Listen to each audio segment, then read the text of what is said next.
In this Gene Irwin's podcast episode 1, the topics you will hear are: the correct goal for your business, only 3 ways to start a business, reasons businesses fail, and qualities of being 40 plus to discover, create, and grow a successful business.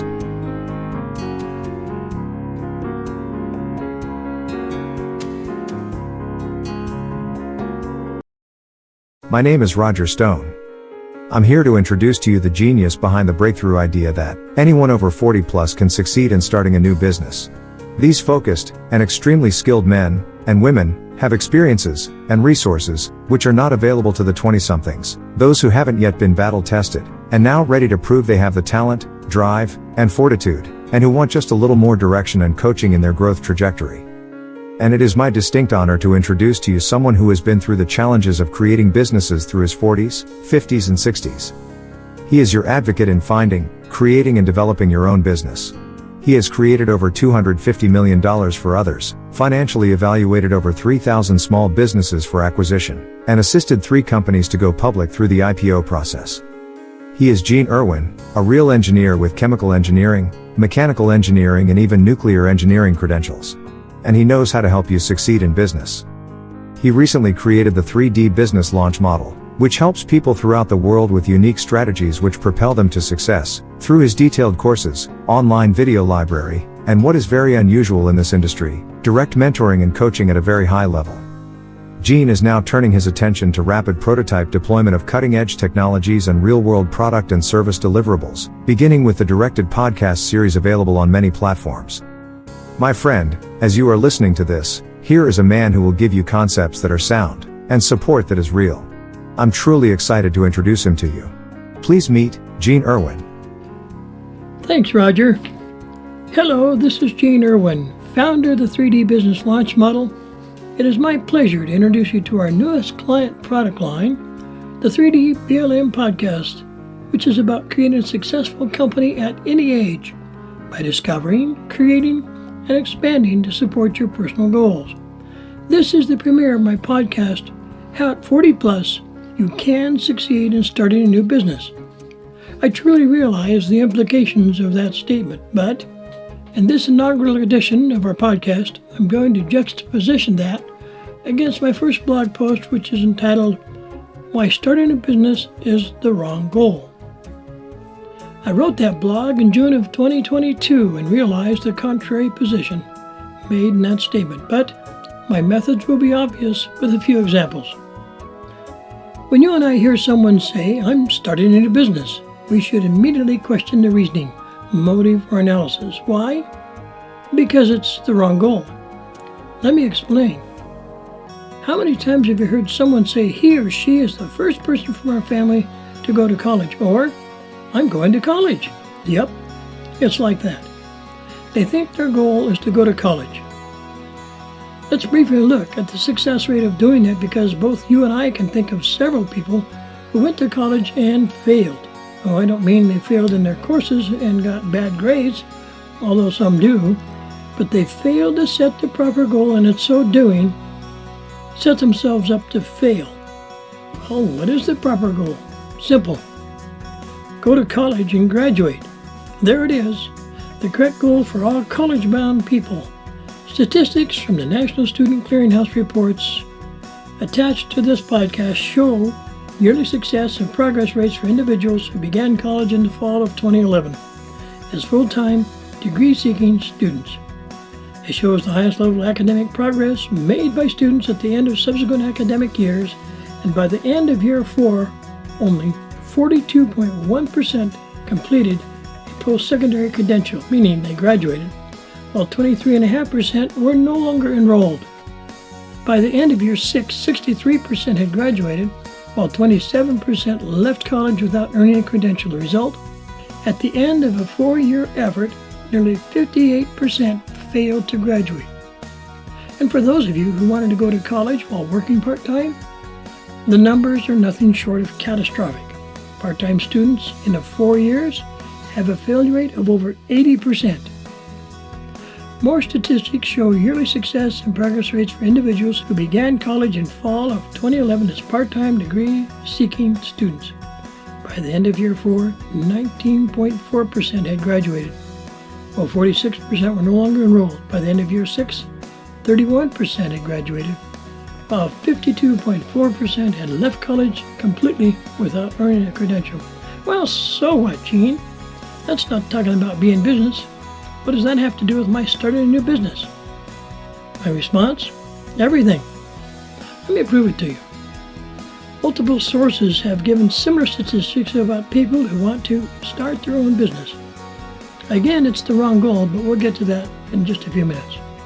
Here are some of the report statistics that should make everyone think twice, or maybe 3 or 4 times, before starting a business, which I've converted into a graphical picture in my blog. The link for the blog is shown in the podcast notes. Any opinions, analysis, reviews, or recommendations expressed are those of the author alone and have not been reviewed or approved or otherwise endorsed by any third party. How's that for a disclaimer? You want to build a business that is successful and sustainable, but you have about a 70 to 80% probability of failing in less than 10 years. So if start my own or start a new business isn't the right goal, then what is? Here's my response. If you're serious, meticulous, and focused, you might just make this your new goal: to create a successful and profitable business. Anyone can start a business. Think lemonade stands, shoe shine boxes, selling candy, or Girl Scout cookies. All those are examples of starting and stopping a miniature business. When it's about dinner time, those would-be business owners close up shop. There is an inevitability reality with people who start things. At some point, they want to stop them. It's similar to losing weight. Subconsciously, we always want to find something we lost. It's human nature. So, maybe it might be better to think of giving away some weight rather than losing it. I'm just saying. But if the driving force is to create something, there is something magical in the concept, a pledge to build something that didn't exist before, and it has a function, a purpose greater than your own. If you're going to dream about a successful company, make it a great one while you're at it, so that the rest of us can come along and applaud your effort and achievements. Successful efforts are contagious, so how do we do that? Create a successful and profitable business. There are only 3 ways to do that. It is something I've coined as the 3D Business Launch Model, or 3D BLM for short. Well, it's actually pretty obvious when you consider you can start from scratch and create a successful and profitable startup business. You can acquire a business to improve its success through profitable acquisition, or you can create a new division or a new franchise and follow a proven and successful franchise model. To put it another way in which we might think about our options are to 1. Go it alone without a blueprint or example to follow, called a startup. 2. Merge or acquire a business to add our unique perspective to make it better. 3. Adopt or adapt a proven strategy in a protected area or territory via a franchise. Any of these approaches may work for you, but the challenges each one faces has both unique issues and problems, which you may not be prepared to handle. We will go into detail about each of these options in the video development program later in our conversation. Regardless of how you work your way through the questions of which direction to take, there are 4 very big hurdles to get past if you are to create, succeed, and profit. Number 1, how long is this going to take? Number 2, how much will it cost to build and sustain? Number 3, can I do all of this myself, or can I afford to get expert help? Number 4, which business model should I pick? Startup, acquisition, franchise? Let's approach this from a couple of different angles, or may I suggest the 3D Business Launch Model approach. For purposes of this brief podcast introduction, let's set some sales volume or pricing parameters so we're talking about the same type of opportunities. Most of the clients are represented in the divestiture position. In other words, how do I sell my business at the highest fair market value? And who do I attract as a buyer or mergers and acquisition partner without negatively impacting my customers, employees, suppliers, and alerting my competitors? Tough problems. In this example, the majority of business owners are already invested in time and effort, in some cases up to $100 million in their business, and sought my advice on how to sell it to their employees, sell it to their family members in a generational style sale, or in most cases have it acquired by a third party, many of whom were not located in the United States. So here are the 3 models: mergers, acquisition, development model. For acquisitions in this course development, let's assume you are in a position to acquire a going concern of a business which will cost you between $50,000 and $10 million. Oddly, the steps to make the acquisition work are almost identical in both small and large price range. Second, franchise development model. Building a business through a proven franchise model is the most likely one to succeed, but not necessarily the most profitable one for you. We will talk later about the Uniform Franchise Offering Circular and the updated versions of that, and the complexities of owning a franchise, but many people choose this route. And finally, number 3, startup and development model. Similar to going to college or starting a business, most startup business models are very much at a high risk of failure. We will now focus on some of those areas first because the things which tend to cause business failures is actually easier to spot and in some cases overcome in startup models rather than have to change the culture of a newly acquired company, new division, new franchise in order to solve the same problem. One of my favorite quotes comes from a theoretical physicist, Albert Einstein, who said, "We can't solve a problem by using the same type of thinking we use to create it." Here are some of the more common reasons why businesses of all types fail. Number 1, cash flow management is neglected. Number 2, lack of client loyalty due to the ease of availability of perceived resources on the internet. Number 3, failure to adequately market their products and their services via technology and online. Number 4, increased competition and or lack of unique value proposition. In other words, there's no differentiation between your product and someone else's. Number 5, lack of marketing and focus on the customer's issues and needs amid rapid change. Number 6, uncertainty in state and federal regulations. Number 7, doesn't understand SWOT, S-W-O-T, which stands for strengths, weaknesses, opportunities, and threats. Number 8, doesn't know how to generate new client or customer leads and manage something called the cost per lead, or CPL. Number 9, staffing isn't strategically planned far in advance of anticipated growth. Number 11, the market has changed, and company fails to keep up. Think Sears, which is over 100 years old, Kmart, etc. Somewhere in all the words you've heard thus far are the ingredients of the secret sauce in creating your new business into a massive success. The recipe can be boiled down to 4 ingredients. A, passion, your commitment to follow through on your goals. B, product. Your product might be physical, intellectual, or some type of service. C, people, those who work in the business, support it, and become avid customers. And finally, D, profit. If you don't have a profit, you don't have a business. You have a hobby. I've thrown a lot at you in this podcast, which talks about the pitfalls of being self-employed. Subscribe to my podcast or access my primary website channel at 3dblm.com for free access to several videos which solve most of these problems for you and may help you determine which course of action may be most beneficial to you in your creation of a successful and profitable business. Podcast Section 2, Episode 1. My personal observations about people's age in their business. Before I discuss my position on the age people are successful in their own business and the best time to start a business, take the time to review comments by Mr. Stephen Dalby, founder of Gab Wireless Inc., who stated that older people can have great success starting their own companies.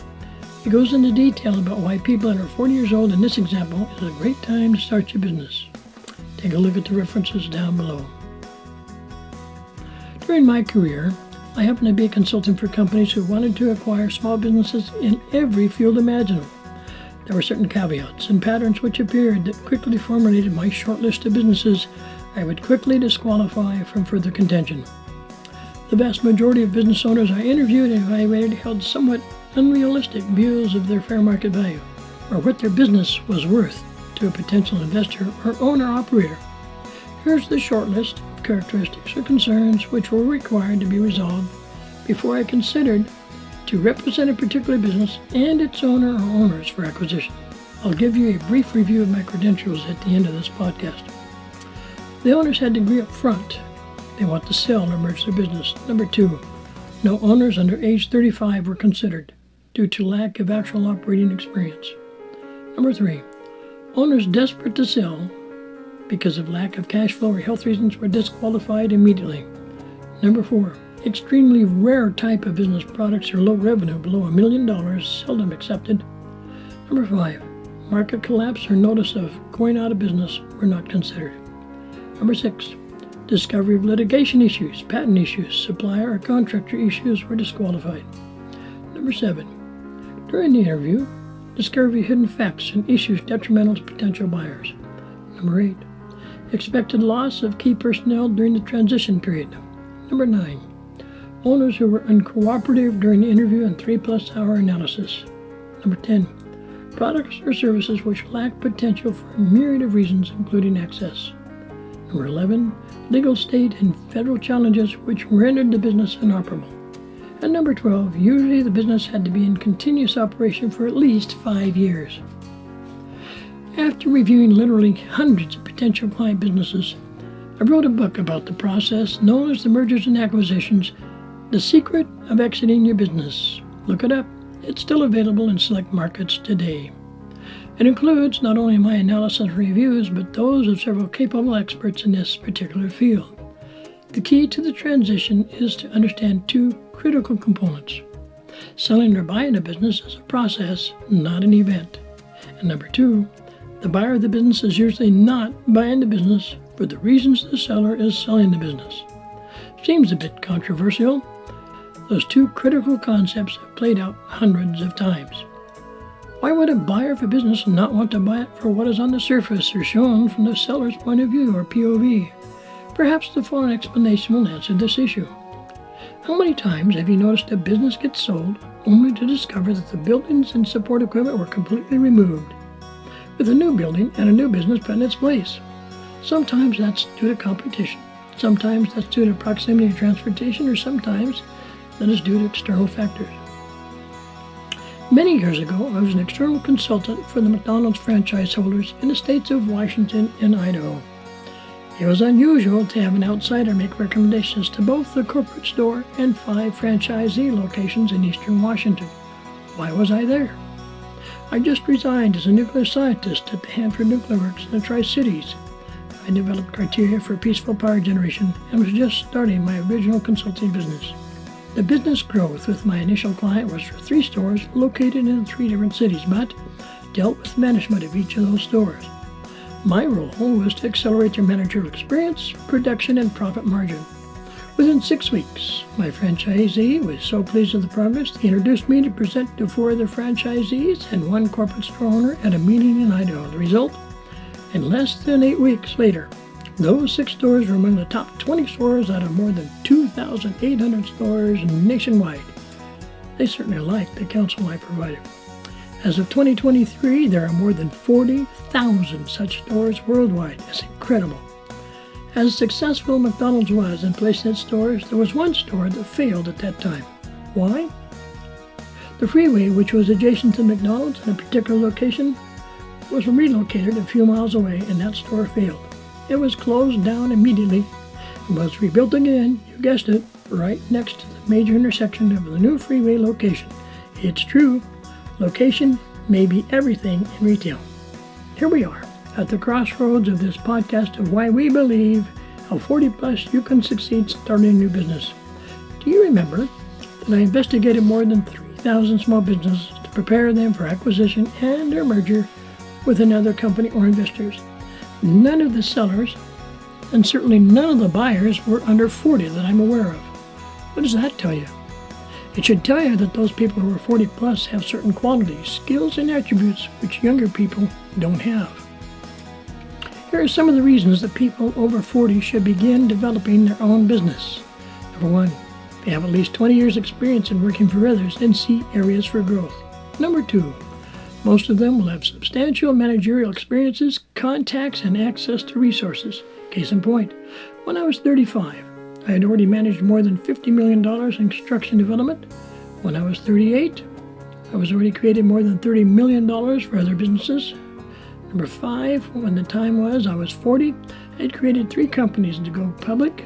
My last position was the Chief Operating Officer of a software firm. Number 6, by the time I was 50, I had created over $200 million in acquisitions for investors and buyers. This is a little unusual, but number 7, by the age 52, I was the West Coast leader in professional hang gliding cross-country flights. Number 7, by the time I was 60, I created more than $12 million in direct sales and service here in Arizona.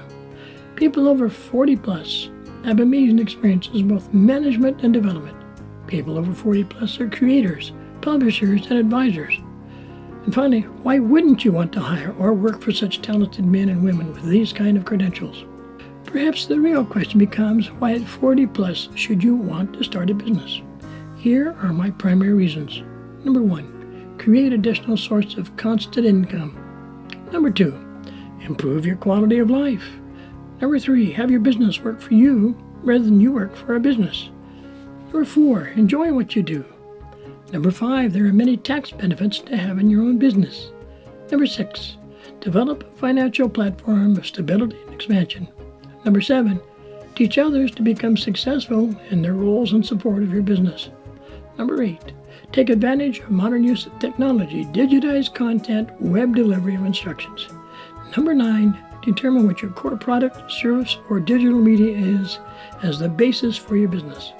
Number 10, learn marketing, learn sales, learn how to make presentations to clients and investors. You're going to have to do it sometime. Why not do it now? Number 11, monitor every role and every division in your business. Number 12, conquer your fears. Your fear of failure, your lack of education or experience, lack of financing, and limited time management skills. Number 13, always use mentors for the entire first year. Number 14, learn to quickly analyze your customers' needs.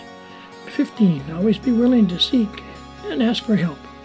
Number 16, plan ahead, learn to modify on the fly, adapt, and be persistent and overcome. Number 17, get over your FUD issues. That's spelled F-U-D. It means fears, uncertainties, and doubts.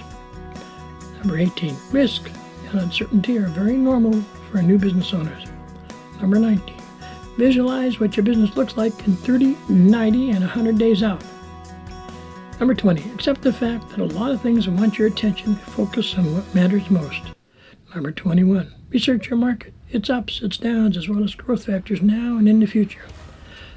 22, strive for clarity in business and exactness in client relationships. 23, over-deliver to internal and external people in your business. And 24, become the expert in marketing your product, your services, and digital content quickly. My friend, the challenges you face at 40 plus is actually less daunting than at age 20 plus, because at that time you had no interactions with people that you could trust and learn from, and you had a lot of learning experiences you needed to go through to get to where you are today. Today you have tremendous skills, talents, and experiences which can be leveraged into something spectacular in discovering, creating, and scaling your own business. Your own has a very nice ring to it, don't you agree? Now you just have to decide if you want to begin the process. I'll be more than excited to help you along your path to increase success and freedom which owning your own business can bring. If you'd like me to be one of your mentors, I will help you avoid substantial traps and pitfalls as you begin to learn all the steps necessary in succession to reach your full potential as a creator. All the very best, Gene Irwin. Reach out to me at 1-800-750-8767 or drop a line at gene@geneirwin.com. Also take a look at our website designed for 40 plus business owners to be http://3dblm.com. Hello, this is Jessica of Gene Irwin's podcast. Thank you for listening to this podcast. We want to make them even more useful to you by your leaving a brief review telling us what you want to hear. Please leave a review of this podcast and tell us 3 things.